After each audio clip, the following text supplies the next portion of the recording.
Boa noite! Está no ar o Bola Sertaneja ao vivo. Hoje, quinta-feira, 29 de junho de 2023. Uma situação um pouco diferente. Hoje estamos num estúdio. Nada melhor para poder receber o nosso grande convidado. Mas, de antemão, quero fazer um agradecimento ao Rodrigo Bússolo pela oportunidade da gente estar fazendo essa parceria Bola Sertaneja e TV Mococa Online. E desde já falo para todos vocês, tem opções para assistir ou no Facebook do Bola Sertaneja, ou da TV Mococa Online, ou também pelo YouTube da TV Mococa Online. E você que for no YouTube, vai lá, clica no sininho, dá um curtir, e a mesma coisa no Face. E antes também, eu quero agora fazer um agradecimento aos apoiadores, porque sem eles seria difícil da gente estar aqui nessa noite, num momento tão gostoso como esse. Quero agradecer a Panina, Padaria Maxfit, Academia, Batata Hidroginástica, também Modesto Madeireira, Loja da Bike, Panina, BL Suporte, Corujices da Fê, Prats, Suco Prats, é lá no Toninho Frios, e a Casa do Pastel Choperia. E claro, a TV Mococa Online, porque sem ela a gente não estaria aqui. E agora vou apresentar o nosso grande convidado da noite, nada mais, nada menos que o Leonardo Campos Duarte da Silva. Seja bem-vindo, Léo Duarte. Boa noite, Devilson. Boa noite a todos que estão assistindo. É um prazer estar aqui e participar do programa com vocês. Bom, já vamos direto com perguntas. Daqui a pouco tem algum amigo seu aí que quer participar. Mas antes de qualquer coisa, uma pergunta bem legal aqui. O Léo Duarte, na infância, pensava em ser jogador de futebol? Sempre, sempre. Desde pequeno, saía da escola, já ia brincar de bola na rua. Cresci ali no Nelson Niero, perto da Mocoquinha, subindo o morro ali, descendo um pouquinho. Saía da escola, brincava de bola com meus irmãos, ia treinar. Com meus amigos também, e sempre incentivado pelo meu pai, né? Então, aproveitando, tem alguém querendo participar, que a pergunta dele já cabe nesse momento.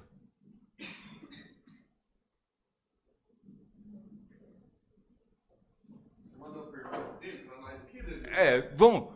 É aquele improviso. Uhum. Quem sabe faz ao vivo. Sim. Ouve. Boa noite, Devilson. Fala, Branquelo, meu irmão, boa noite. Deixa eu te fazer uma pergunta. O que é mais difícil, marcar o de bala ou jabá? Ou passar o jabá lá no campo da Mocoquinha com o campo molhado? Você lembra que aquela época lá o bicho pegava, né? Responde essa pra nós aí. Abraço, irmão. Fica com Deus. Ianzeira. Quando ele falou Branquela ali, já sabia que era ele. Gente boa, a gente cresceu junto, brincando ali no campo do Nelson Niero, muito como se fosse um irmão ali quando a gente cresceu na infância. E o jabá era perigoso ficar perto dele. Né? Ainda mais quando tava chovendo, era carrinho por trás, tesoura, cotovelada, e ele queria ser habilidoso, né, mas não tinha muita técnica, não tinha jeito, mas era gostoso. Foi uma época muito boa, tenho saudade disso. E cresci ali, aprendi ali muita coisa também. As pessoas acham que não, mas o futebol reduzido, essa brincadeira, o futebol de rua, te ajuda muito quando você vai pro profissional, né? 1 contra 1, você sabe antecipar a jogada, então essas brincadeiras aí me ajudaram muito. Eu imagino. E só, eu tenho que fazer um agradecimento aqui, que eu pulei a sequência. O seu irmão e ao João Vinícius, o Feijão. Graças a eles dois, que a gente, né, que deu tudo certo. Foi assim, pessoal, eu sempre tive vontade de falar com o Léo. Então a gente foi procurando amigos e o João Vinícius, a gente trabalha junto lá na Inca. Um forte abraço, João. Ele falou, Devilson, na próxima vinda do Léo, eu vou tentar estreitar essa distância. Aí ele colocou o seu irmão no nosso meio aí, acabou dando certo e... Mais uma vez agradeço você e a presença do seu pai aqui com a gente também. Que isso. Podendo acompanhar a nossa Bola Sertaneja ao vivo. Que isso, é um prazer estar aqui. E agora já vamos já naquela sequência de perguntas. Vamos primeiro no futebol profissional, daí depois a gente abre para todos, para quem quiser participar, pode mandar mensagem ou por qualquer uma dessas transmissões, das 3, ou então pelo telefone 97814-9286. Bom, como foi a sua trajetória nas escolinhas de Mococa até chegar no Desportivo Brasil e depois como que foi a sua chegada do Desportivo Brasil ao Clube de Regatas do Flamengo? Então, eu comecei jogando na rua, ali de casa mesmo, e brinquei bastante, até que eu pedi pro meu pai que queria entrar em alguma escolinha para treinar.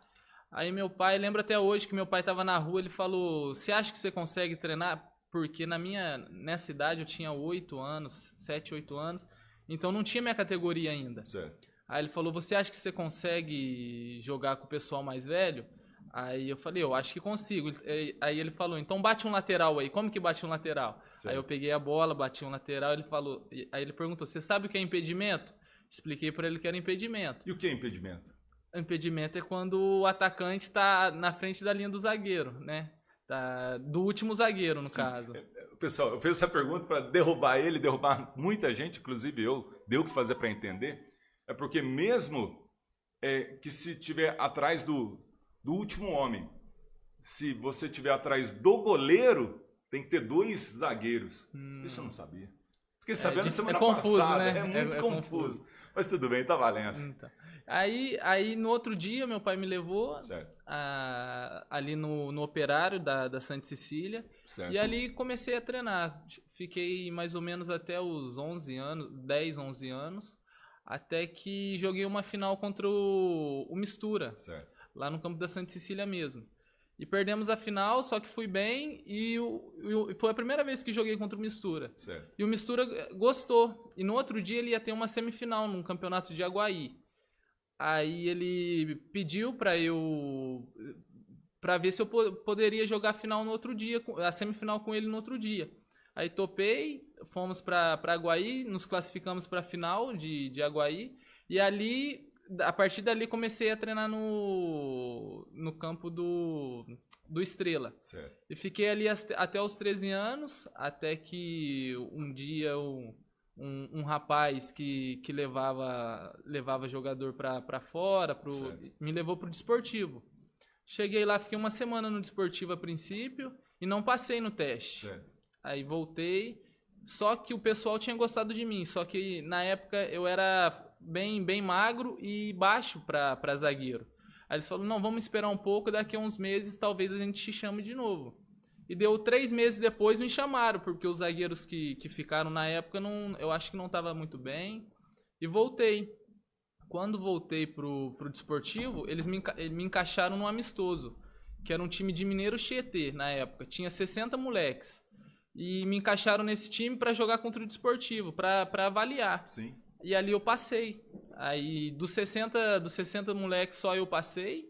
Fiquei ali, isso daí era numa sexta-feira. Na segunda eu me apresentei de novo no Desportivo Brasil. Só vim para casa final de semana para despedir dos meus amigos, certo. Fazer minha mala. E ali fiquei 4 anos ali no Desportivo. Era uma estrutura muito boa. Os profissionais que trabalhavam lá eram do primeiro escalão. E ali pude evoluir. E nesses 4 anos de Desportivo, a gente pôde ser campeão 2 vezes do Campeonato Paulista. Nunca tinha sido campeão, o Desportivo Brasil foi a primeira vez. Fomos 2 vezes campeões, disputamos torneio para fora, na Irlanda, na Holanda. Certo. Fomos campeões também, Copa Ouro, a Copa Nike a gente ficou em segundo. Mas sempre tive um bom desempenho e um certo destaque. Então, depois de 4 anos, com 17 anos, eu cheguei para a base do Flamengo. E na hora assim como que o Flamengo te descobriu? Foi jogando contra? Foi alguma competição? E como que chegou o convite? Como que você recebeu essa notícia? Então, durante esses 4 anos, eu tive algumas oportunidades para sair do Desportivo. Uma delas foi para o Corinthians na base, só que A gente estava na semifinal em 2 oportunidades eu quase fui pro Corinthians. Certo. Uma que quando acabou a Copa Nike, que o treinador da época lá queria que eu fosse para lá e eu iria, só que o meu treinador descobriu e falou: olha, Léo, falou para mim, se você sair daqui dessa forma, porque na época tinha muito jogador que saía fugido, Certo. de clube para clube, falava que ia para casa, se apresentava no outro clube e não tinha contrato, não na tinha verdade. contrato, era um contratinho de gaveta só. Certo. Ele falou, se você sair daqui, o seu nome tá na lista da seleção sub-15. Então o Marquinhos, na época, que era o treinador da seleção, vai te convocar, e se você sair daqui, você não vai pegar, porque eles não convocam jogadores que saem fugido de clube para clube. E ali eu fiquei, então fiquei. Aí depois de uns 4 meses, de novo, a gente estava na semifinal do Campeonato Paulista, tive a oportunidade de novo pro Corinthians. Na época meu pai, minha mãe foram lá visitar as instalações. Só que como era a primeira vez que o Desportivo chegava na semifinal do Campeonato Paulista, eu falei, não, pai, eu acho que a gente vai ser campeão aqui, então quero realizar isso. E no final acabamos sendo campeões, mas sempre tive um bom destaque, por isso que o Flamengo viu. E quando entraram em contato com você? Como que seu pai recebeu essa notícia, por exemplo? Que dá pra ver que seu pai acompanha você em cada passo. Sim, desde pequeno. Então, eu sempre me imaginei jogando no futebol de São Paulo, pra falar a verdade, porque eu sou do interior de São Paulo. Então, na verdade, nunca me imaginei indo pra outro estado. Mas quando veio o Flamengo, eu não pensei 2 vezes. O Flamengo é um enorme, né?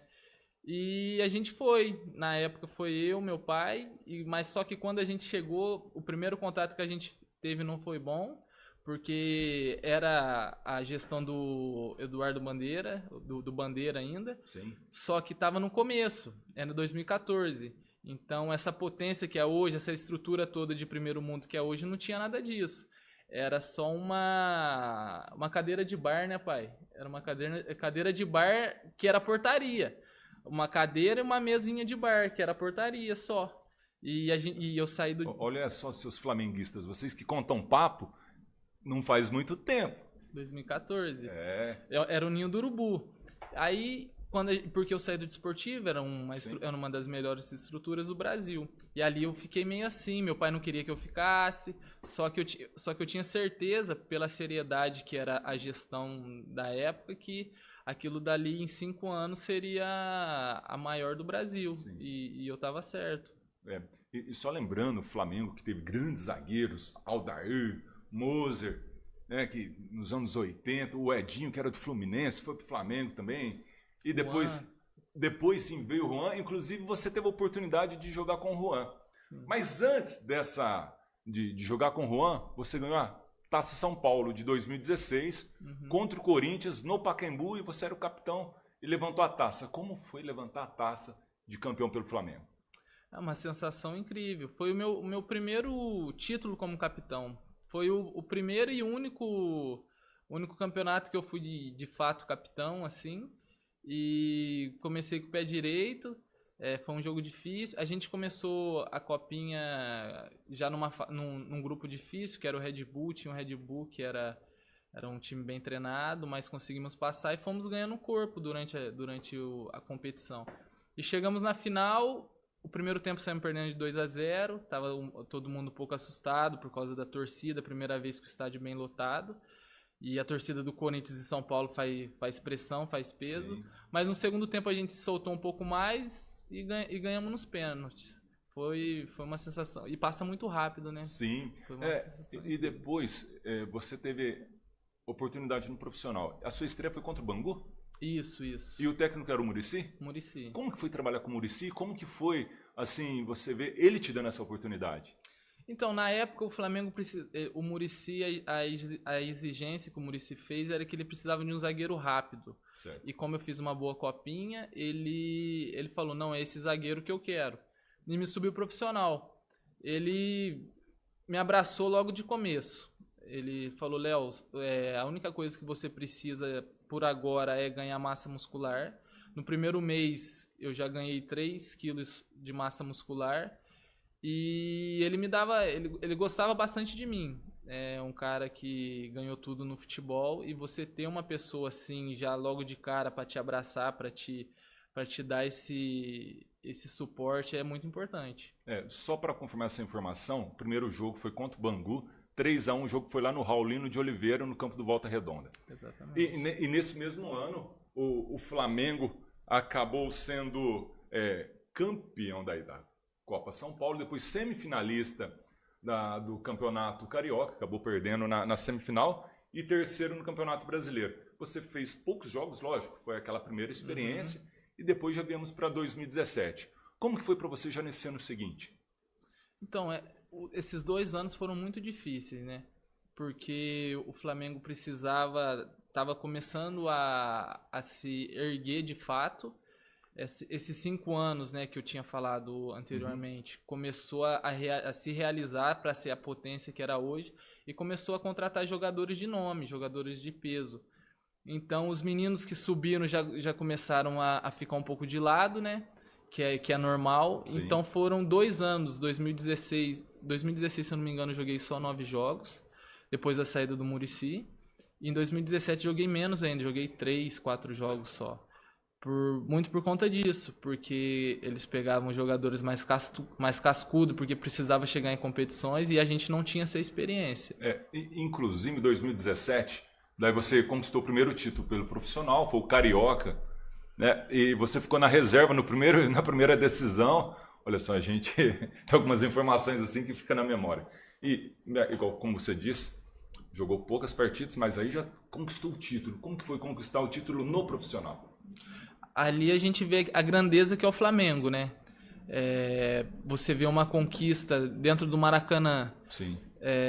A torcida lotada, aí você sente o impacto, você vê a festa, você vê sai na rua, a pessoa festejando, você passa perto das comunidades, das favelas, as favelas tudo em festa, então ali você cai na real, você vê, não, o Flamengo é gigantesco mesmo. E depois na Copa do Brasil, né, no mesmo ano, vocês foram para a final contra o Cruzeiro. Sim. Acabou perdendo no Mineirão e depois no Brasileiro fez uma campanha, vamos falar assim, mediana pelas circunstâncias do Flamengo, terminou em sexto. Aí depois veio o ano, vamos falar assim, da afirmação. Léo Duarte, titular do Flamengo. Qual que foi o técnico que você fala assim, esse foi o cara que olhou para mim e falou, não, esse garoto tem futuro? Eu joguei de fato, comecei a jogar, foi com o Maurício Barbieri, né? Na época, o Carpegiani assumiu, depois da saída do Rueda, que o Rueda chegou na final contra o Cruzeiro e na final da Copa Sul-Americana, acabou sendo vice, a gente acabou sendo... Independente, né? Isso, perdemos no Maracanã. Aí ele saiu, porque ele fala que pensou no lado mais familiar dele, que era muita pressão, e realmente é. E na virada do ano chegou o Carpegiani.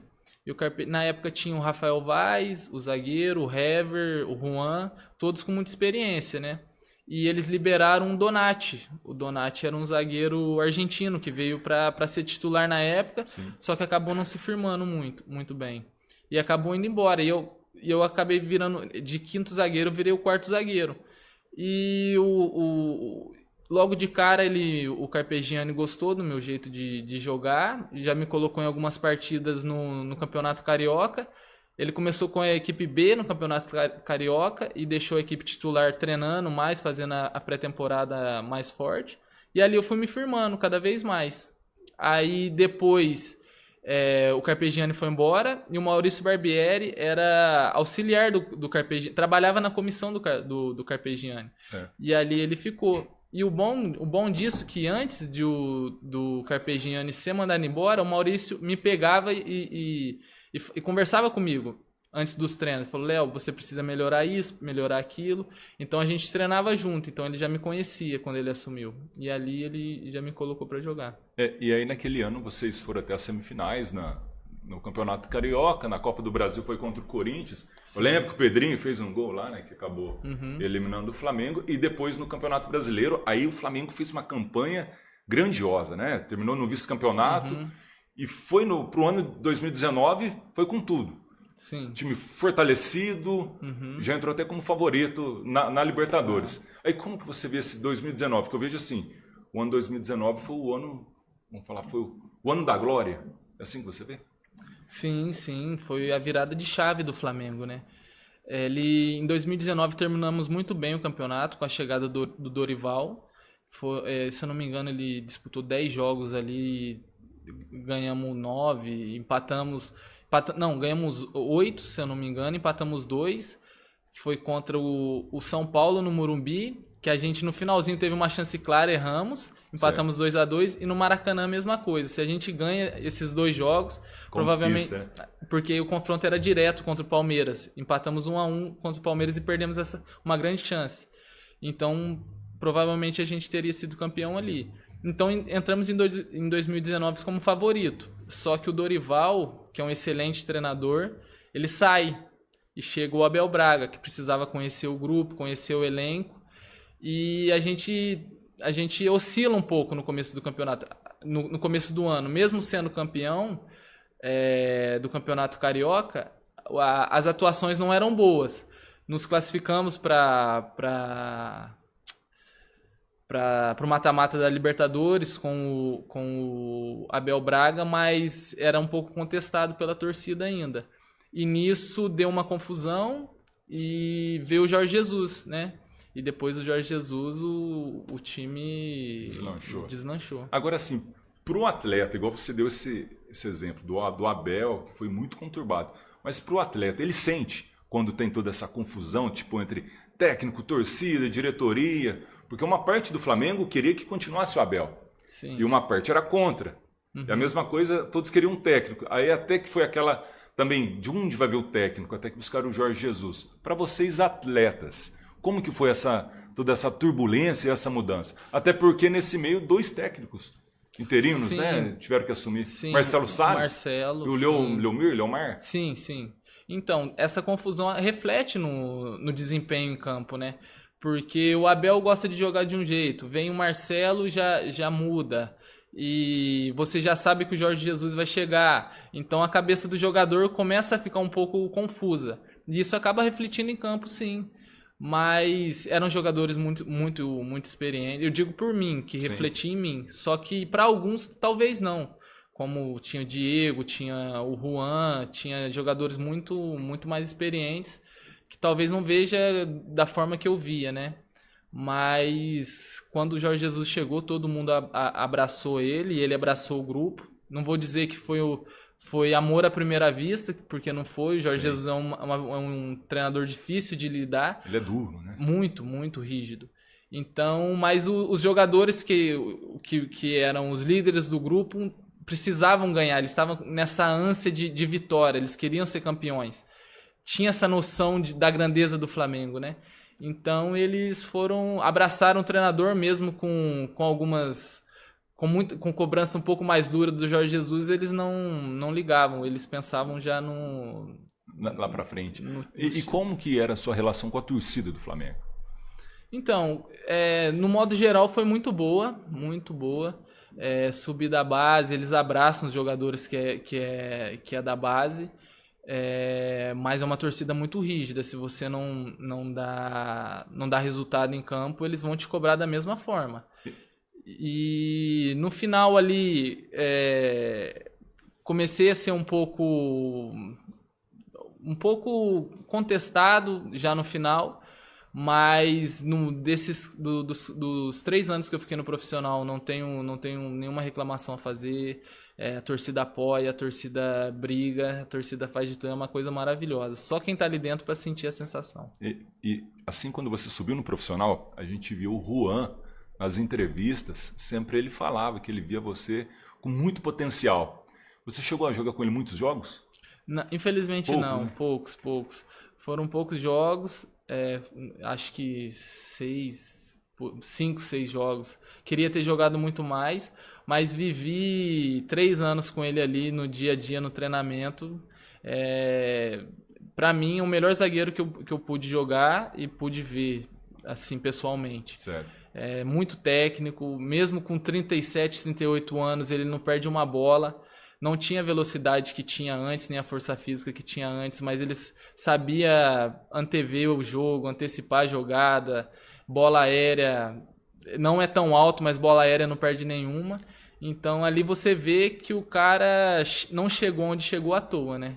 Você vê que o cara é muito diferente. Sim, e você fez bastante dupla também com o Rodolfo e com o Hever. Sim. Qual dos dois que você atuou mais? Com o Hever. Com o foi Hever. Foi mais. O Rodolfo sofreu um pouco com as lesões, né? Mas o Hever também é jogador, um dos melhores jogadores de zagueiros que já teve aqui, né, nessa década no Campeonato Brasileiro. Chegou à seleção brasileira, campeão de Libertadores com o Atlético, o cara super campeão. Muito alto, né? Muito bom na bola aérea, que é o diferencial dele. Muito técnico também, né? E ele também era um capitão dentro de campo, Líder. mesmo se não tivesse com a braçadeira. Sim, é líder, né? Isso influencia você, ele chega a te dar um conselho, você que é um pouco mais... A gente que era um pouco mais novo, ele dava um conselho, faz isso, faz aquilo, e no final acabava dando certo. E depois assim, tipo, de repente chega a notícia, Milan. E aí? Então, eu fiquei muito feliz, né, na época, porque recebi a ligação logo do Maldini. Eu tava com meu pai no shopping, com a minha família, e vi Eu um ia número... fazer pergunta sobre o Maldini, pô, espetacular. E vi um número diferente no meu telefone. Aí eu falei, mas quem que é? Será que é cobrança? Será que é alguma coisa, né? Claro, não sei o que pode ser. Aí atendi, era um cara falando italiano. Aí ele falou, oi, sono Paolo Maldini. Ali uma sensação incrível. Não tem explicação, só estando na pele para saber como que foi. Assim, para quem é jovem, Paulo Maldini é simplesmente o maior jogador da história do Milan. E o Milan, na história do futebol, é o segundo maior clube europeu, né? Só perde pro Real em relação a números de títulos da Champions. Então, realmente é mais que um prazer, né? Sim, e tanto que na apresentação você foi apresentado por ele. Sim, foi uma contratação dele, né? Ele quis a minha contratação ali e infelizmente não pude dar o resultado que eu esperava, né? Mas a experiência, eu fiquei 1 ano e meio lá, é um cara sensacional, de caráter ímpar, não tenho o que dizer dele. Muito profissional, ídolo, é o maior zagueiro que o futebol já teve, todo mundo diz isso. Então, na verdade, era para eu me chamar Maldini, né? Certo. Meu pai queria me colocar o nome dele em mim. Ainda bem que não deu, que não colocou, senão ia ser uma pressão enorme. Maior, Mas foi muito bom, foi muito bom. Bom, tem algumas pessoas querendo participar, que nós estamos conversando, vamos ver aqui o que o pessoal está mandando de pergunta. O Wesley Silvério, esse Léo, poxa, me quebrou várias vezes porque você jogava bem demais em cima dele. Você lembra o Wesley Silvério? Wesley eu conheço vários, mas só por... Nas jogadas, né? Isso. E também, ele falou assim, quando vocês treinaram junto no Icão, ele jogava no ataque e tal. O Altair Paula mandando sucesso, Leandro Cafu também muito sucesso. O João Gabriel falando aqui, ó, bem ser feliz no Palmeiras. Quem sabe, futebol nunca se sabe, né? E o Palmeiras... O Palmeiras é o Palmeiras, né? Bom, o Thiago Flávio também mandando um forte abraço.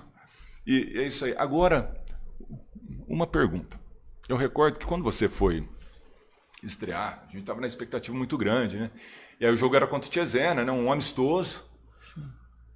E aí na hora que levantou a placa, que foi saindo um jogador Castellani, se não me engano. Bom, aí já é demais. Que você foi entrar. E você entrou se mostrando muita jogada de velocidade, roubada de bola. Teve uma jogada na direita que você foi para cruzar e a torcida do Milan já foi a loucura. Como que foi aquele primeiro instante, a estreia? Foi uma emoção muito grande, né? Passa um filme na tua cabeça ali. Eu tava no banco, era amistoso de pré-temporada, e você fica nervoso, você quer mostrar, quer estar em campo, dar uma boa primeira impressão pro pessoal. E naquele jogo ali deu certo. mesmo estando com muita dor, porque no período, logo que eu cheguei no Milan, eu tive esse problema no calcanhar, né? Então ali eu já estava com muita dor no meu calcanhar e fiquei ali uns 5 meses, 4, 5 meses, treinando dessa forma, até vir a cirurgia. Ninguém descobria o que era, mas a sensação é igual. Foi muito bom aquela estreia. Bom, que você já explicou, porque eu ia perguntar o que você viu, o motivo que te levou a jogar tão pouco tempo, porque teve a cirurgia, mas o que você vê assim que de repente você não conseguiu voltar depois a fazer parte da equipe e jogar vários jogos? Sim. Você fala devido aos outros zagueiros, qual que foi a maior dificuldade? Então, logo no começo eu tive a lesão, né? Que quando eu comecei a jogar, aí agravou mais ainda, eu já estava uma dor insuportável e consegui fazer a cirurgia. Aí foi uma cirurgia no tendão para limpar todo o calcanhar, que tinha vestígios de osso cravado no tendão, então teve que limpar e o processo foi demorado, foram 4 meses e meio para voltar. E quando eu estava voltando desses 4 meses e meio de recuperação, veio a pandemia. Então foram 7 meses e meio, porque a gente ficou 3 meses em casa, né, trancado. Sim. E ali eu não estava indo no clube fazer a recuperação final da minha cirurgia. E quando voltou, eu treinei nesses 3 meses por conta própria. E quando voltou, eu estava muito bem, a princípio. Foram 3 semanas de treino de 100 jogos, né? Certo. Porque ainda não sabia se ia continuar o campeonato ou não. No final acabou continuando o campeonato. Só que estava muito bem. O Stefano Pioli me colocou na lateral, estava treinando bem, de titular já. Estava sendo bem elogiado por ele. E comecei a lesionar a minha coxa. Certo. Muito por conta do final da minha cirurgia, da recuperação, que eu não recuperei muito bem. Então ali também foi um fator. E logo depois entramos de férias. E vou te falar a verdade, não foi só essas coisas, a minha cabeça também ficou muito... perdi o foco. Certo. Sabe aquela sensação que você tem que quando você dá tudo de si, você faz treina, dá tudo, deu o seu melhor e a coisa não aconteceu? Sim. Essa não é a sensação que eu tenho. A sensação que eu tenho é que eu poderia ter esperado mais, me dedicado mais, me alimentado melhor, que eu tenho certeza que eu poderia ter, não vou dizer ser titular absoluto ou ser um grande destaque, mas ser um jogador de confiança que poderia sempre estar jogando ali. É como você disse, assim, quando vamos falar, a parte psicológica, né, acaba afetando, é muito difícil. É muito difícil. Até porque você não só tinha futebol, como ainda tem para voltar lá. E, lógico, hoje você já foi vendido e tudo mais, mas por que não no futuro? Se um dia tiver uma oportunidade de voltar, você voltaria? Voltaria, e acho que seria diferente. Agora, 2 anos e meio na carreira de um jogador de futebol é muita coisa. Sim. Esse é o tempo que eu tô no Başakşehir, que eu saí do Milan, né? E pude amadurecer muito, tanto na parte psicológica como na parte física.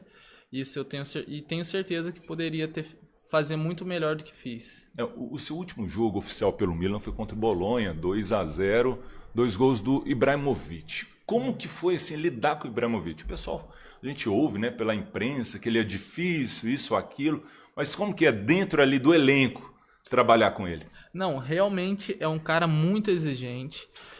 Como jogador, foi o cara de maior personalidade que eu já vi. É um cara que chega a ser um pouco até egocêntrico. Certo. Só que o cara é tão líder que ele consegue influenciar todos os outros jogadores. Quando ele chegou no Milan, o Milan estava numa fase muito difícil.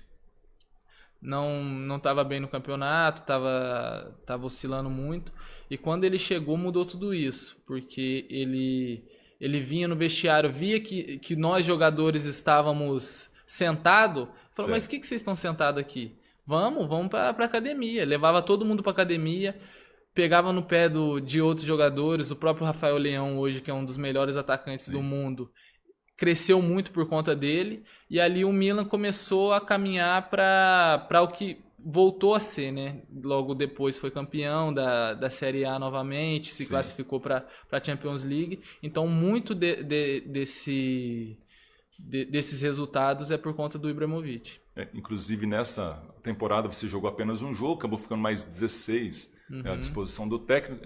O Milan acabou sendo o vice-campeão e, de repente, você teve a oportunidade de ir para a Turquia. Primeiro por empréstimo. E como que foi assim, chegar lá? Como nós já falamos em off, a língua é muito diferente, tudo é diferente, mas tinha jogadores brasileiros. Como que foi chegar na Turquia? Então, eu não pensei em ir diretamente para a Turquia. Era a janela de inverno, que é só ajustes. Se um jogador de um clube machuca, ele vem e repõe rapidamente. São só ajustes, porque a janela verdadeira é de verão. Certo. Que eles contratam jogadores com contratos mais longos.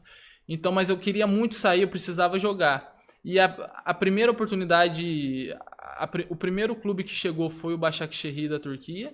Então fui sem pensar. Cheguei lá com um pouco de receio, porque a impressão que a gente tem é que a Turquia é um país que tem guerra, como todos os países asiáticos, que é muito fechado, muito restrito. Mas não, quando eu cheguei eu tive uma surpresa boa, porque Istambul é uma cidade maravilhosa, é uma das melhores cidades do mundo, é muito bem desenvolvida. Então, e tinha os jogadores ali, tinha o Juliano, que hoje está no Corinthians, tinha o Rafa, que está no Botafogo, e eles puderam me abraçar ali, me fazer sentir em casa mesmo. Eu acho que isso que é muito importante, né? É igual de ter o jogador brasileiro junto. Sim. E na sua estreia, já foi numa goleada, 5-1, isso dá também um ânimo diferente? Você sente isso, assim, até por parte da comissão técnica, da torcida? Poxa, ver um jogador novo no jogo que ele entrou, fez a estreia, a equipe já fez uma atuação, né? Nem gol tomou praticamente. Sim. Isso fez diferença? Como que você vê? Sim, faz toda a diferença. Você começar com o pé direito, te dá confiança, te dá moral, né? Tanto para você pessoalmente, com os outros jogadores também. Eles confiam em você e isso faz o teu psicológico crescer. Bom, apesar de ser um time muito novo, eu vejo assim, foi campeão 2 anos antes de você chegar, né? Um ano antes. Até o Robinho jogava lá. Sim. E a gente vê sempre muitos jogadores de seleção, jogador de Copa do Mundo na equipe. Inclusive, não tem dessa Copa da última em 2022, mas tem vários 2018. Como que é jogar entre muitos selecionáveis? O que você vê que induz esses jogadores a ir para a Turquia? É o salário ou é o futebol turco que está em evolução? O futebol turco está em evolução, sim. Me surpreendi com o futebol lá.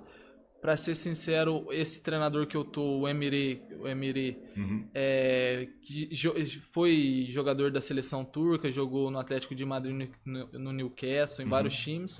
Para mim, é um dos melhores treinadores da Turquia.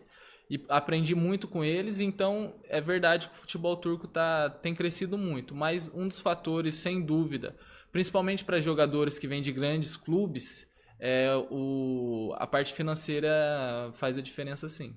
Igual você falou do treinador, tem muitos, talvez nem lembrem, na Copa de 2002, ele foi um dos destaques, primeiro da Turquia, que chegou no terceiro, quarto lugar contra a Coreia do Sul.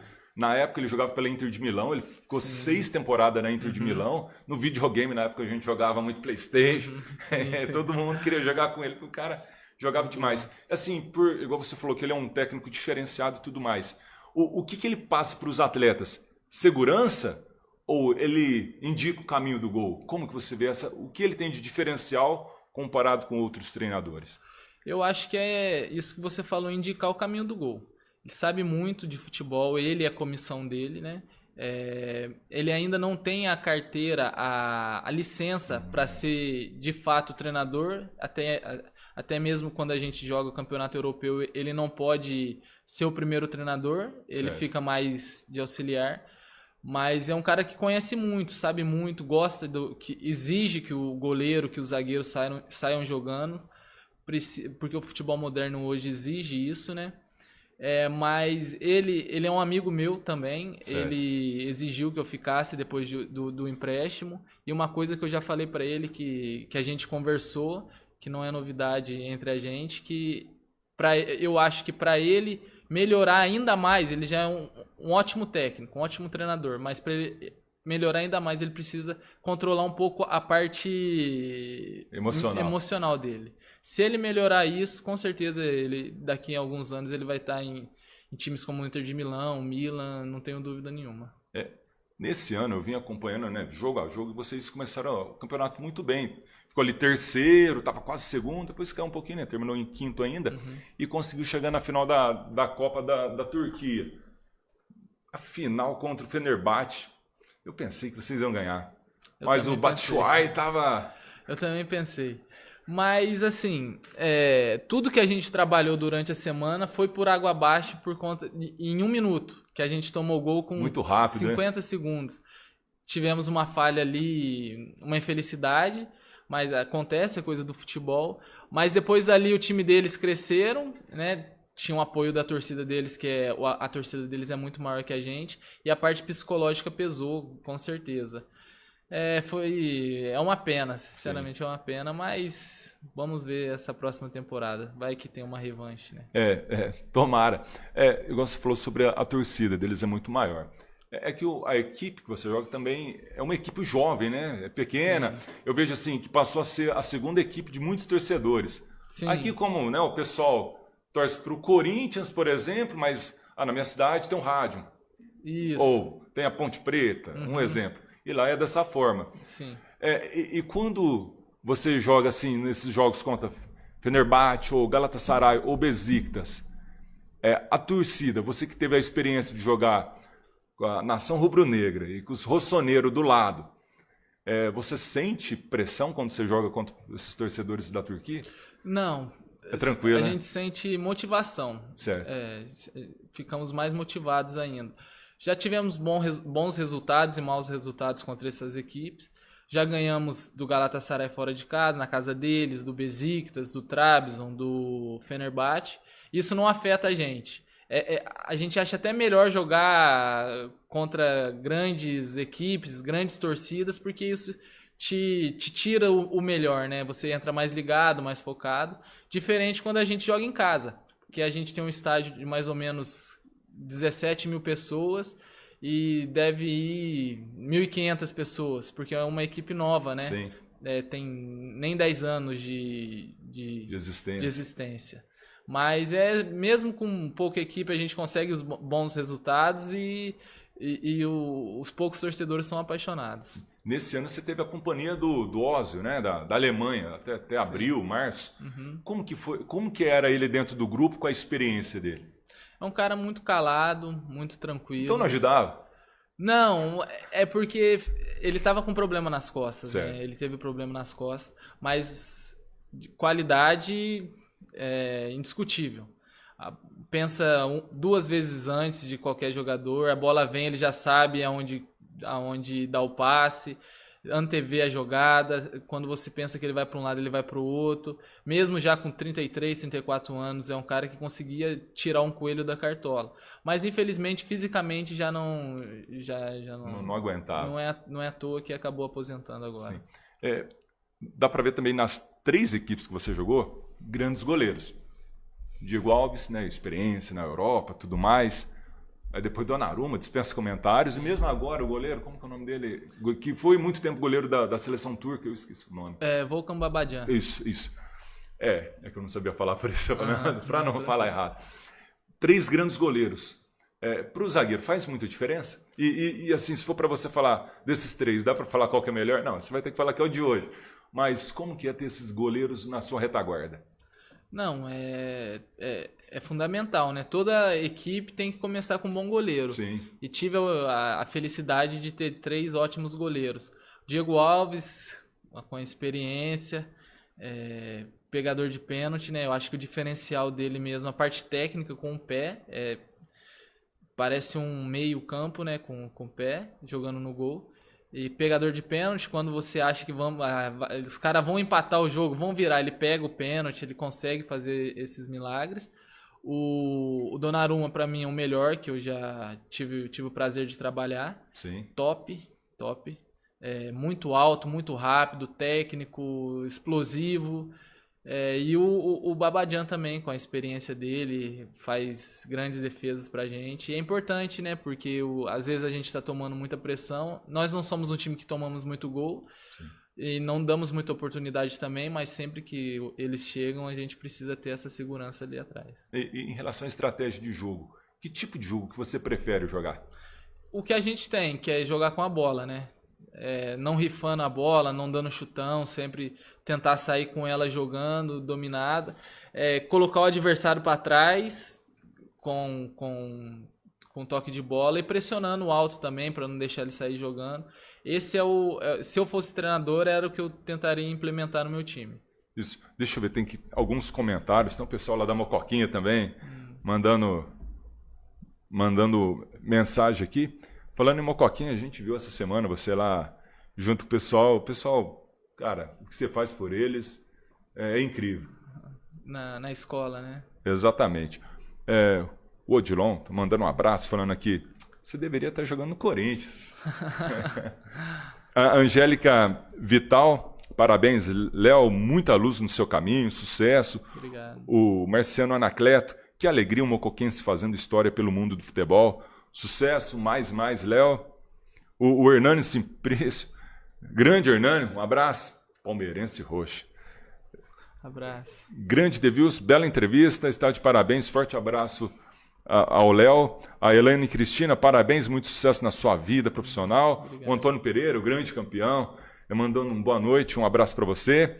O Paulo Henrique, o Rovielo, boa noite, Devilson, forte abraço para você e o Léo. Para ele também. Grande goleiro, né? Grande goleiro, hein? O Donar Figueiredo, boa noite. Léo, o Léo faz parte de nossas orações pela excelente família que tem, a qual temos a grata satisfação em conhecer. Deus abençoe sua carreira sempre. Amém. Obrigado. Tudo em dobro para ele também. E o Júlio César Dudu, Léo, um forte abraço e parabéns pela sua carreira. Obrigado. Tem mais mensagens aqui, mas vamos seguir. O Odilon mandou mensagem aqui. Edmilson, pai do Léo Duarte, quando voltar no Brasil, leva ele pro Corinthians. Quem sabe um dia, né? De repente, nem se for para encerrar a carreira. Será muito bem-vindo para o Esporte Clube Corinthians Paulista. Léo, assim, o que esperar dessa temporada agora que vai começar 2023, 2024? Então, a minha expectativa é de fazer uma boa temporada, né? Individualmente, mas primeiramente a gente tem que pensar no coletivo. Acho que a gente o clube, a direção, tem que contratar algumas peças para reforçar o elenco. Saiu alguns jogadores, né? Jogadores importantes como o Bilha, que era já foi volante, muito tempo da seleção argentina, que era um jogador importante pra gente. Então temos que ter algumas reposições. Se a gente quer brigar por títulos, por campeonatos, a gente tem que contratar jogadores.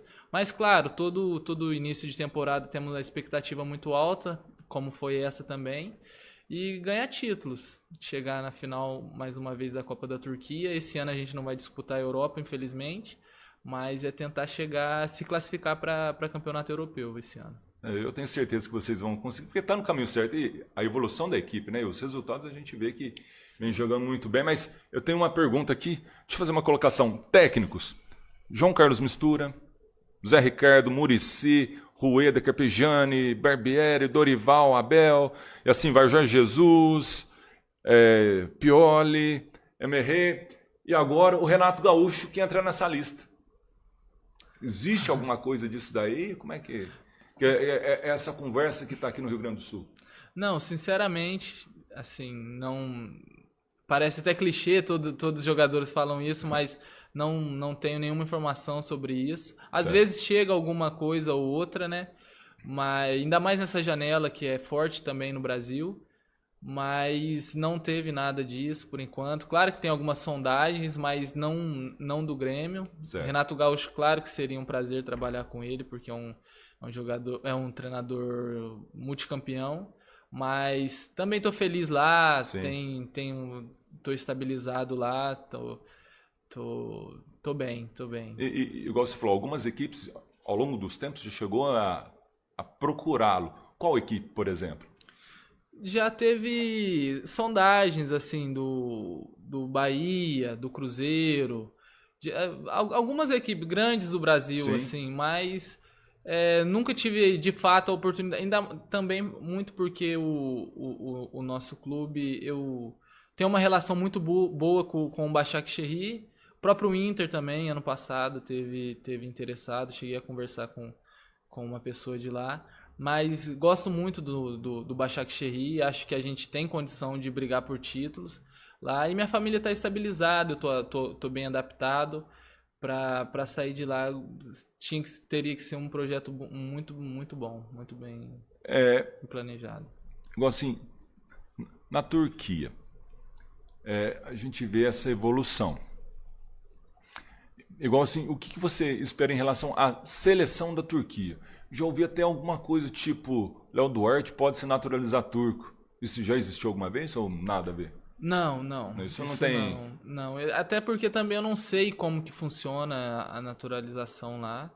Eu sei que tem um jogador, hoje ele se chama Mehmet Aurélio, era o Marco Aurélio que jogou aqui no Brasil, mas não sei o que precisa, se é tempo de país ou se é alguma documentação, mas nunca... E se de repente tiver essa oportunidade? Dá para pensar? Acho que sim. Não vou dizer que... Não vou afirmar, né? Mas não sei como seria. Como eu reagiria na hora, né? Mas claro que tem que deixar a porta aberta. Claro, é uma seleção forte também. Joguei com o Hakan, o Çalhanoğlu, que tá lá. Tem vários ótimos jogadores. É uma seleção jovem também, né? Sim. Agora eu vejo assim que você ainda tem potencial para defender a brasileira. Até numa oportunidade, de repente, voltar para o futebol brasileiro em algum momento. Sim. Eu vejo assim, eu recordo do Roque Júnior, quando você foi negociado com o Milan. Ele ainda falou, olha, o Léo Duarte, pelo estilo de jogo dele, se ele se afirmar é que você teve essas contusões, como você explicou, e tudo o que aconteceu. Ele tem um potencial muito grande para chegar na seleção brasileira. Então, de repente, por que não? Sim, eu sei que no futebol turco é difícil ter essa visibilidade, né? Mas acho que teria que ser em outro lugar para chegar a esse objetivo. É um sonho meu, é sonho de todo jogador brasileiro e do seu país também, defender o seu país. Mas está nas mãos de Deus, né? Quem sabe esse ano, o próximo ano, possa ir para uma liga que tenha mais visibilidade e isso acontecer. Claro que o Thiago Silva também, que era referência da seleção há muitos anos, saiu, está tendo essa renovação, tem essa brecha, mas teria que ser... No futebol turco eu sei que é bem difícil. Tá. E em algum momento lá dentro da própria Turquia, já foi alguma equipe de lá, chegou a entrar em contato? Também isso não teve nada? O Fenerbahçe já entrou em contato, teve alguma outra coisa ali... Mas o clube é um clube que dificilmente vende jogadores, só se for... É um clube que tem um potencial financeiro forte, então eles escolhem bem se vão vender, se vai fortalecer outras equipes, principalmente as outras equipes da Turquia, né? Bom, pessoal, eu estou recebendo aqui o Léo Duarte, grande zagueiro de Flamengo, Milan e atualmente no Başakşehir. Ele aqui falando pra gente todos esses detalhes. E é o seguinte, agora nós vamos falar um pouco assim, prestígio. O jogador brasileiro tem prestígio na Europa? Quando você chega, você fala, sou brasileiro. Faz diferença? Faz diferença até você dar o primeiro toque na bola. Porque tem essa pressão também do jogador brasileiro ter uma qualidade refinada, ter uma boa técnica. Se você não tem essa técnica, se você é um jogador um pouco mais duro, um pouco mais grosso, eles já falam na sua frente. Não, você não é brasileiro, você é de outra nacionalidade. Então você tem que mostrar, você tem que ter esse toque refinado, né? E quando você começou a ser Assim, mesmo nas categorias de base, você se baseava em algum zagueiro, qual seria um ídolo seu lá atrás? A minha referência sempre foi o Juan, né? Então já era desde antes de jogar Já com ele. era. Tive a sorte, o prazer de jogar com ele, mas sempre foi ele, né? Ele fazia dupla com o Lúcio, mas quem me enchia os olhos, eu e meu pai, o meu irmão, a gente assistia bastante a seleção brasileira, né? Lá em casa, e eu via ele é um cara que sai sempre jogando, joga de cabeça erguida, dificilmente faz uma falta, então sempre foi meu espelho. Se você pegar assim, ó, 5 atacantes mais difíceis que você enfrentou.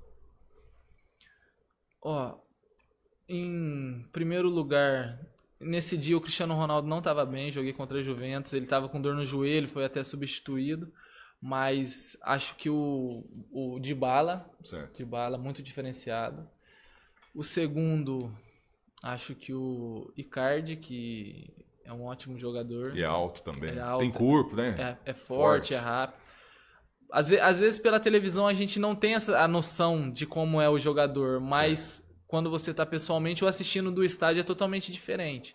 Mas ele é um ótimo jogador, um ótimo atacante. Joguei contra o Balotelli na Turquia também. Acho que ele fica ali em quinto. Terceiro, marquei muito o Paulo Guerreiro. O Guerreiro é muito forte, muito técnico. Ótimo jogador. Acho que ele ficaria em terceiro. Quarto, Fred. O Fred era muito alto, muito forte, protege muito bem a bola, sai da área. E esses são os atacantes que mais dificultam para o zagueiro. E o Fred, quando ele tinha espaço, era gol. Era gol. Cabeceava de longe. Não perde. Tem muito faro de gol, né? É um centroavante nato. É muito perigoso. Falando em gols, estou lembrando que você fez gol contra o Cruzeiro. 2 gols pelo Flamengo você fez? Sim. Recorda esses gols, por exemplo. Contra o Cruzeiro foi na oitavas de 2018 da Libertadores, né? Certo. A gente tinha perdido 2-0 em casa, que era uma ótima equipe o Cruzeiro. No Mineirão a gente precisava fazer 2-0 e tive o prazer a sorte também de fazer o gol de cabeça, né? E quando faz um gol assim? Não, foi o meu primeiro, parecia um sonho, nem sabia Como comemorar? Como comemorar, só sair, mas é que a gente precisava também de mais um, então peguei a bola do fundo da rede e já corri rápido Mas você para pensar só depois do jogo. Nossa, realizei o meu sonho, meu primeiro gol como profissional, a gente nunca esquece. E hoje, assim, por exemplo, quando você para e olha a sua história, assim, cada momento, o que você pensa? Poxa, já dá para escrever quantos livros? Eu me sinto realizado, pra você ver. Tem muita história, a gente esquece muita coisa também, mas cada momento é diferente e é especial. De 2010, quando eu saí daqui, tem um sentimento. Dos 4 anos de Desportivo Brasil, outra sensação. Na base do Flamengo, outro profissional totalmente diferente. Cada momento é especial, mas de uma forma diferente. Certo. E hoje, assim, por exemplo, projetos sociais. Eu vejo muitos atletas sempre fazem algum trabalho, ajuda nas cidades ou no país onde atua. Como que você vê esse lado de projetos sociais e o que você pensa, por exemplo, porque a gente sempre ouve muito, o Léo Duarte ajudou nisso, ajuda naquilo, só que nunca nem aparece o nome. Primeiro, está de parabéns, porque quem faz não precisa de mostrar. Obrigado. É exatamente o que eu penso. Claro que eu pretendo futuramente, principalmente quando parar de jogar, que eu vou ter mais tempo, fazer algo mais... Tá inteiro, tá presente realmente num projeto social para ajudar as pessoas que precisam. E o esporte também, dar suporte para o esporte mocoquense, que tem muitas joias aqui, só que por muitas das vezes se perdem em coisas ruins, drogas, má companhia, mas talento a gente tem. Mas prefiro não aparecer, de verdade. Sim. Às vezes é constrangedor para quem está sendo ajudado, também não quer aparecer, eu também não. Então ninguém precisa saber, prefiro ficar na minha. Eu sou um pouco tímido também, minha família é mais tímida, mais tranquila, então o que uma mão dá, a outra não precisa saber. até antes da gente entrar no ar, a gente estava falando em off, a evolução do esporte mocoquense, que ficou um bom tempo, né? Sim. Praticamente parado. Eu vi assim o brilho no seu olho na hora que você foi falar. E como que você vê isso? Fala aqui pra gente, para todos os mocoquenses e para todos que estão acompanhando essa evolução do esporte mocoquense. Fico muito feliz. Quero até dar os parabéns ao Dieguinho, né? Ao Mistura, que sempre, Mistura anos faz esse trabalho de ajudar o esporte. Também é outro cara que não gosta de ter o nome vinculado, mas ajuda muito. E dá o trabalho para você também, do Bola Sertaneja. Acompanho você no Facebook. E fico muito feliz que o futebol voltou, que o futebol amador voltou. E o futebol amador é a coisa mais gostosa que tem. É mais gostoso que o futebol profissional, porque você joga sem responsabilidade, né? Então, fico muito feliz. Isso é bom para as crianças mais jovens, né? Ocupar a cabeça. Primeiramente a escola, a família, depois tirar as crianças da rua, indo para um campo de futebol, para uma quadra, jogando vôlei, handebol, futebol. Então, é muito importante. Fico muito feliz que está voltando. Esses dias me passaram uma foto. Eu não tive a oportunidade ainda de publicar, mas quando era a equipe do Mistura, você jogando e toda a garotada, e dá para ver que toda aquela garotada são todos seus fãs. Como que é para você, que ainda é um garoto, 26 anos, saber que seus amigos, companheiros de infância nas categorias de base, hoje eles são todos seus fãs, mas amigos. Como que é essa relação? Não, eu tenho, principalmente quando eu estou de férias, a gente sempre marca um futebol, encontro garotos que jogaram comigo.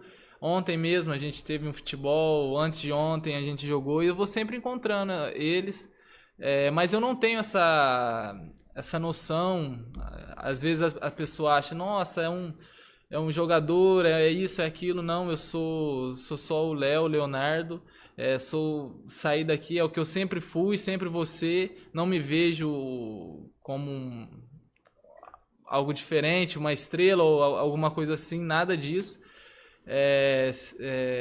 Eu só estou fazendo o meu trabalho agora, mas daqui 8 anos, 9 anos, 10 anos, vou parar e vou voltar a ser quem sempre fui, de cabeça erguida, com a consciência limpa, que é o mais importante. Bom, pessoal, vocês não têm ideia de como foi na hora que nós fomos recepcioná-lo. Eu e o Rodrigo, nós fomos recepcionar ele e o pai dele, a simplicidade deles, a educação. Tipo, né, parecia que a gente já se conhecia há anos. Verdade, pô, espetacular. E isso é diferenciado. Agora o Odilon fez uma colocação aqui assim, ó. Próximo prefeito, vamos cobrar dele uma placa aqui na entrada da Mocoquinha, homenageando o Léo Duarte. O atleta representa a Mococa no mundo. E esse reconhecimento deve ser feito. Nós aqui da Mocoquinha temos muito orgulho de você. Obrigado. Quero mandar um abraço pro Odilon, pro Didi, pro pessoal lá que tem amor você vê o amor pelo bairro, que eles brigam pelo bairro, tudo que eles puderem fazer, eles fazem. Então isso é bonito de ver, eles incentivam o futebol também, o esporte. Então, dá os parabéns para ele e um forte abraço. Igual você falou do Didio, o Didio é um assim, você vai conversar com ele e ele fala, meu sangue é azul, eu sou do morro, meu sangue, e ele tem aquela vibração, aquela alegria. Tem, você vê no olho dele, né, a vontade. Ele vai e acorda de manhã, às vezes eu abro o Facebook, né, porque lá são 6 horas de diferença. E já vejo foto dele, live dele às 5 horas da manhã, 11 da manhã lá, que são 5 horas ele passando o cal no campo, colocando a rede, preparando, então tá de parabéns. O Vinícius Pereira, sempre humilde, Léo Duarte, lembro dele indo de bike, do Nelson Nero até o Campo Estrela indo treinar, merece tudo que ele tem. É verdade, eu ia de a pé a princípio, certo. Aí depois minha bicicleta estourou, quebrou, e o Mistura me deu uma bicicleta, porque viu que era muito longe, eu saí de casa, levava quase 1 hora para chegar no campo do Estrela e depois voltar. Então ele me deu uma bicicleta para ir treinar. Você deu esse exemplo do Mistura. Mistura, me desculpa, eu sei que você não gosta que fala, mas a gente acompanha, né? Ele faz um trabalho assim social que é incrível, né? Uhum. Ele vai ver as necessidades dos garotos, né? Sim. Para ver o que está precisando, e aí ele vai dar o suporte todo. E a molecada, você vê que a dedicação da molecada com ele dentro de campo também. E, além do que, o trabalho que ele faz para a própria prefeitura, lá na quadra do Russão. Sim. Sempre, né, cuidando e sempre atencioso com todo mundo que chega. Não interessa a hora que vai terminar a rodada, ele tá ali a postos e sempre com esse trabalho que você falou que é diferenciado. É diferença. Ele vai nas escolas ver se a nota das crianças estão... Às vezes ele tira de dentro de casa para dar para as crianças. Tá de parabéns, e não é de hoje, isso daí tem muitos e muitos anos que ele faz isso, mas ninguém sabe, né? Então às vezes é bom divulgar, mostrar para os outros quem é o verdadeiro mistura. É porque um dia eu fui falar com ele falou assim, ó, é assim, assim, assado, só que você não pode falar. Eu prometi para ele que não ia falar, mas hoje estou falando um pouquinho, né? Ele não gosta, ele não... é capaz dele ficar bravo depois ainda. Falando só uma pontinha só do que ele faz, porque ele faz muita coisa, ele tá de parabéns. Sim. João Carlos, mais conhecido como Mistura. E a família? O que você tem, assim, da família para você? A família é a base de tudo, né? Tudo que eu sou hoje, que meu irmão é hoje, que minha irmã foi graças ao meu pai que tá aqui, a minha mãe. Mesmo se eu não me tornasse um jogador de futebol, com certeza iria virar um bom cidadão, uma boa pessoa, pela educação que eles me deram. O amor e carinho, né, que é essencial para a criança se desenvolver, e isso, graças a Deus, eu tive dentro de casa e tem até hoje, né? E hoje tento peguei o exemplo deles e passar para meus filhos também. Isso é importante demais. Tô aproveitando aqui, buscando... São muitas mensagens, que chega de um lado, chega do outro. Tem com você aí também, né? Pode aproveitar. O Leonardo Paganotti falou que fez uma entrega ontem, teve o prazer de fazer uma entrega ontem pro Léo, e que da próxima vez vai pedir uma camiseta. Tá bom. O Reginaldo Ventania, pois aí sim, hein, campeão. Renato Naves, abraço, Léo, minha camisa, Largato. É o Largato. O Largato. Forte abraço. Franciele Carvalho, Léo, o sonho do meu filho é te conhecer. São essas. Bom, o Cleidson Souza, lá de São José, pedindo para você vir jogar no Corinthians. O Maicon Passos, ele que é da equipe da Matonense, um abraço, Maicon. Ele, boa noite, Devilson, boa noite, Léo. Desejando sucesso para você. Obrigado. Fernanda Campos, você é o orgulho da família. Minha mãe. Um abraço. Te amo, mãe. O Luiz Paulo, eu sou fã do Léo Duarte. Evandro Schneider, falando lá de Curitiba, parabéns, dando parabéns para você e te mandando um abraço. Outro para ele também. E tem bastante gente aqui falando, vem pro Palmeiras. o Walter da Silva também, boa noite, Devilson, parabéns, Léo, seu trabalho que você vem realizando na Turquia, você é um orgulho mocoquense. Obrigado. O Celso Ricardo, boa noite, Léo. Aqui é o Celcinho. Meu filho é seu fã. Você é um orgulho de Mococa. Obrigado. Gustavo Chagas. Oi, Léo. Foi aquele menino que jogou futebol com você no Grêmio, o Gabriel. Antes de ontem, o menino jogou com a gente lá.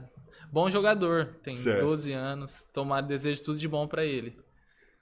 O Josimar Alves, parabéns, Léo, meus meninos são teus fãs. Claro, eu também.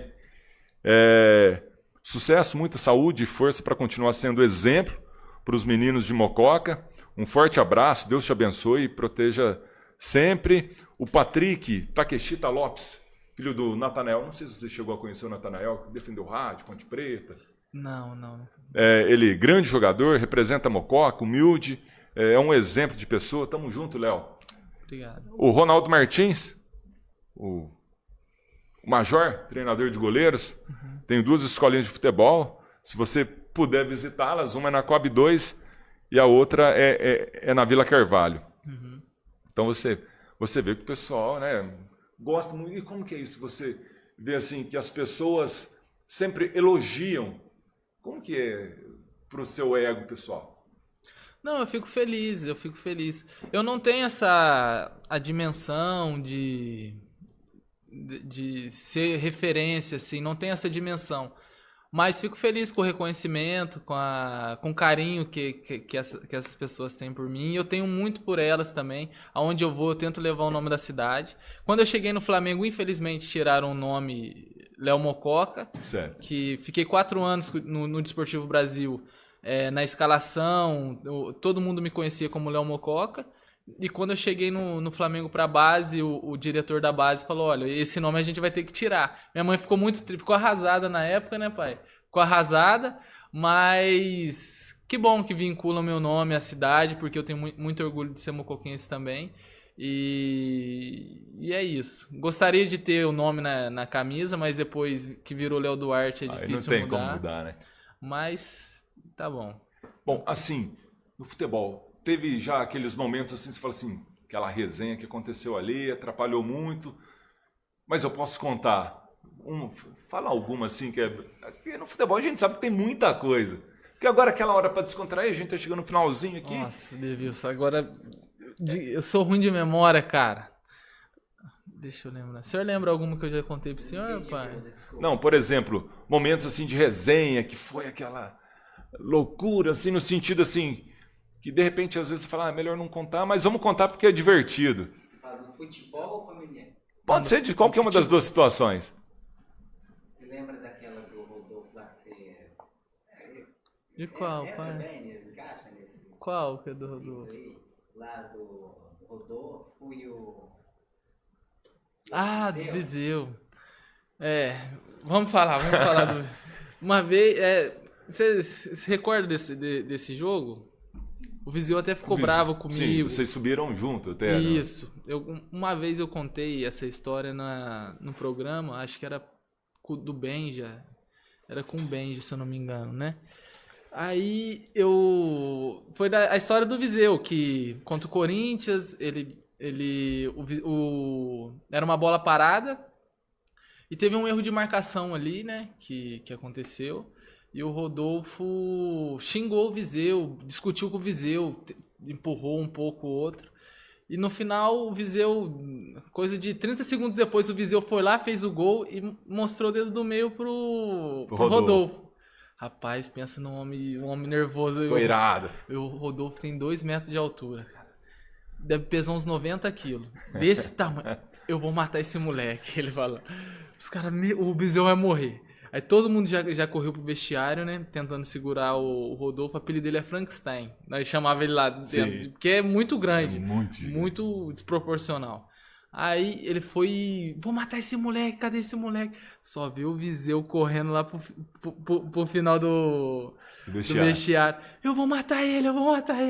E o Viseu escondidinho, né? Aí o Rodolfo foi e deu um soco no armário. O armário caiu no chão. Vem aqui que eu vou te matar, seu moleque, não sei o quê. Falei, meu Deus, o Viseu... Resumindo. O Rodolfo louco da vida. Acabou o jogo, eles têm que dar entrevista junto. O assessor do Flamengo falou, não, tem que dar entrevista. Vocês têm que fazer as pazes ao vivo, porque a torcida tá vendo. A parte da torcida vai ficar de um lado, vai ficar do outro. Aí chegou o Viseu aqui, o Viseu já querendo me enturmar com o Rodolfo assim. A entrevista é muito boa, o Rodolfo com a cara séria assim, não, tá tudo bem entre a gente, não sei o quê. E eu disse, não, ele é meu amigo, ele é meu parceiro, não sei o quê. Aí acabou a entrevista, o Rodolfo olha pra gente assim, eu vou matar esse moleque amanhã. Aí depois viraram... Ficou tudo tranquilo, os dois, muita gente boa, 2 amigos que eu tenho no futebol, 2 pessoas do bem. E com você, já teve alguma situação desse tipo? Não, já teve briga, assim, na Turquia mesmo, quando eu cheguei, um capitão que tinha lá, hoje tá em outra equipe, tá no Trabzon, ele me chutou por trás, eu roubei uma bola dele, ele tava meio nervoso, me chutou por trás, eu fui pra cima dele, era um cara que já tinha 10 anos de casa, mas depois ficou tudo bem, ficou tranquilo, coisas do futebol, assim, não teve... E no final ele me deu um perfume como pedido de desculpas, tudo. Mas faz parte do futebol. A gente ouve muito assim do Gabigol. Muita gente fala. E como que é o Gabigol? Ele é reliento mesmo entre os atletas ou ele é de boa? Não, tranquilo. Cara, super tranquilo. Ele dá a impressão pra fora, né? Pra quem não trabalha com ele, pras outras torcidas, que ele é um cara marrento, que é um cara assim. Mas é o jeito dele. Incomoda, né? Faz gol, provoca, mas é um cara que todo mundo pede futebol raiz volte, e ele é um cara que tenta trazer esse futebol raiz, essa provocação que tinha do Edmundo, tinha do Romário, só que hoje as pessoas acabam não entendendo muito bem, né? Mas é um cara na dele, um cara que brinca no vestiário. Hoje eu acho que é um líder depois de tanto tempo que tá no Flamengo, né? E é uma referência, é um ídolo lá já. Mas é um cara super tranquilo. E hoje você tem portas abertas do Flamengo? Não sei, pra te falar a verdade, não sei. Principalmente com essa diretoria, né? Que eu saí com essa diretoria. Não sei como foi muito bem minha saída. Eu sei que a torcida tem um carinho por mim, tem um carinho especial, grande parte da torcida. Uma vez Flamengo, sempre Flamengo. Mas não sei se tenho as portas abertas.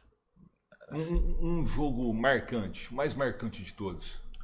Eu acho que o jogo mais marcante pra mim, teve vários, mas foi o meu segundo jogo pelo Flamengo contra o Sport em casa, que foi a estreia do Campeonato Brasileiro de 2016, que eu tava na concentração e o capitão na época era o Wallace, ia jogar o Wallace e o Juan. E um dia e a torcida tava pegando muito no pé do Wallace na época. E a torcida, o Wallace recebeu uma proposta do Grêmio e foi embora, abandonou a concentração, conversou com o Muricy disse que não, tudo bem, você vai ser liberado e tal. Liberou ele e logo depois o Muricy me chamou no quarto. Já era 10 da noite. Ele me chamou no quarto e eu tinha 18, 19 anos e o Muricy falou, e aí, Léo, o Wallace foi embora, o que você acha? Você quer jogar? E eu falei pra ele, falei que estava preparado, que era a oportunidade que eu estava buscando e estreiei. E deu tudo certo, foi minha estreia do lado do Juan no Campeonato Brasileiro. Pegamos um bom time do Sport na época, que tinha o Diego Souza, o René, que tá no Inter, que é um grande amigo meu também. Então, e deu tudo certo, ganhamos de 1-0, foi uma boa estreia, joguei bem. Então foi uma coisa que me marcou bastante. E esse foi um jogo marcante, um jogo importante. Um jogo importante... Acho que foi o jogo da minha afirmação. Acho que foi um jogo do Corinthians no Maracanã também, que a gente ganhou contra o Corinthians, que a gente ganhou de 1-0. E ali foi quando eu comecei a jogar, já vinha de uns 5, 6 jogos, jogando bem. Em 2018, depois de 2 anos ralando, ficando sem jogar. Então ali foi onde eu me firmei no time e virei titular absoluto. Foi 1-0 no Maracanã contra o Corinthians. Justo contra o Corinthians? Faz parte, né? Tenho certeza que eu fiquei triste na época. Isso é certeza absoluta. Porque é sério, toda vez que o Flamengo vai pegar o Corinthians, a gente infelizmente sabe que a situação é muito difícil, que esse Flamengo pode estar até em fase ruim. Só que o problema é que o Flamengo nesses últimos anos vem só em fase boa. Só em fase boa. Então é certeza que vai dar ruim. Claro, é uma ótima equipe, né? Mas o Corinthians tem tudo também para se reerguer, né? Bom, estamos chegando ao nosso final, mas antes disso vamos fazer os agradecimentos aos nossos apoiadores. Bom, TV Mococa Online. Obrigado, Rodrigo. Se não fosse você, ou melhor, vamos ao contrário. A Casa do Pastel, que nos ofereceu os pastéisinhos aqui, é que nós ficamos falando tanto de futebol que nós não comemos. Agora vamos atacar, né? Vamos sim. Porque agora a fome chegou e aí a cara tá boa também, né? Está boa. Suco Prates. Também, Suco Prates aqui em Mococa, é lá no Toninho Frios. Muito obrigado à Natália, que nos ofereceu o suco também. Foi de muita gentileza. Corujices da Fê, um abraço para a Fernanda, ela que sempre... Ela que é administradora do Bola Sertaneja. No dia a dia, a gente está transmitindo lá no campo, ela fica no computador, vê se está dando tudo certo. Obrigado, Fernanda. Também, BL Suporte, um abraço para o Guilherme, ele que nos ofereceu também um apoio. A Panina, um abraço para o Luiz Américo, também aproveitando, a cesta da Mococa é um presente. Obrigado. Que ele está dando para você. Obrigado. Vou chegar em casa, eu vou abrir e vou comer tudo. Amo. É bom demais. Bom demais. Loja da Bike, fica lá no centro também, apoiando o Bola Sertaneja.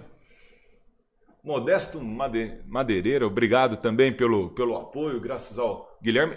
E ele mandou um boné também. Obrigado. Esse calor que tá fazendo. Obrigado. E pra família toda. Agradeço.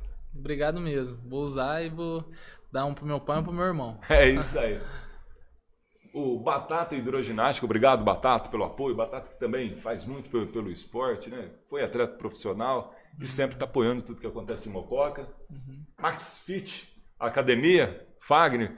Fagner tem 2 garotos novinhos aí que tem que ser observado. Quem puder, de repente, ficar de olho. Inclusive, ontem, um deles, jogando lá no Marinão, fez muitos gols. De repente, é um garoto de futuro aí da cidade de Mococa. Quem Deus sabe quiser, quem não sabe. seja um novo Léo Duarte. Ah, tomara que seja um novo Messi, né? Melhor. É. Foi. E o Bola Sertaneja, lógico, tentando fazer o melhor possível, né? Para levar. A gente começou mostrando imagens antigas, né? E aí o pessoal foi sempre matando saudade um do outro, então, de vez em quando, algumas imagens ao vivo também. E graças a Deus estamos podendo né, fazer esse encontro de hoje, que para mim é uma realização. É muito legal. Eu, poxa, agradeço demais pela sua gentileza. Imagina, que isso, Deus. Pô, na hora que o seu irmão mandou a mensagem, falou: não, meu irmão acompanha o Bola Sertaneja. Claro, acompanho. Falei, caraca! Gosto bastante do Bola Sertaneja e tudo que você apoia o futebol amador, né? O futebol mocoquense, que é muito importante ter pessoas assim. Tomara que apareçam mais pessoas assim e te vejam como exemplo. Tá. Agora deixo com você a palavra final. Não, quero agradecer a você, quero agradecer a todos aqui. É uma oportunidade muito boa, um papo muito legal. Desejo boa noite para todos que acompanharam, boa sorte para eles também. E para as crianças, quero dizer para as crianças que estudar bastante, respeitar o pai, respeitar a mãe, né, que é muito importante. E se Deus quiser virar um grande atleta, um grande jogador de futebol, um atleta de judô, um atleta olímpico, mas em primeiro lugar ser um bom cidadão. Quero mandar também um beijo para minha esposa. Eu mandei um te amo para minha mãe, quero mandar para ela, vai que ela fica com ciúmes também, né? E é isso, agradeço a oportunidade. Bom, quero mandar um abraço a todos que estão nos acompanhando. Estou vendo aqui, eu vou falar algumas cidades aqui do que der para aparecer. Ó, tem pessoa em Portugal que está assistindo, Paraíso, Santa Rosa do Viterbo, Mococa são muitos, São José do Rio Pardo, Campinas, São Paulo, Rio de Janeiro. E tem várias outras. Curitiba, que eu falei agora há pouco também, que foi o Evandro. Um abraço a todos vocês que nos acompanharam nesse Bola Sertaneja ao vivo. Rodrigo, se você puder participar um pouquinho, porque eu preciso.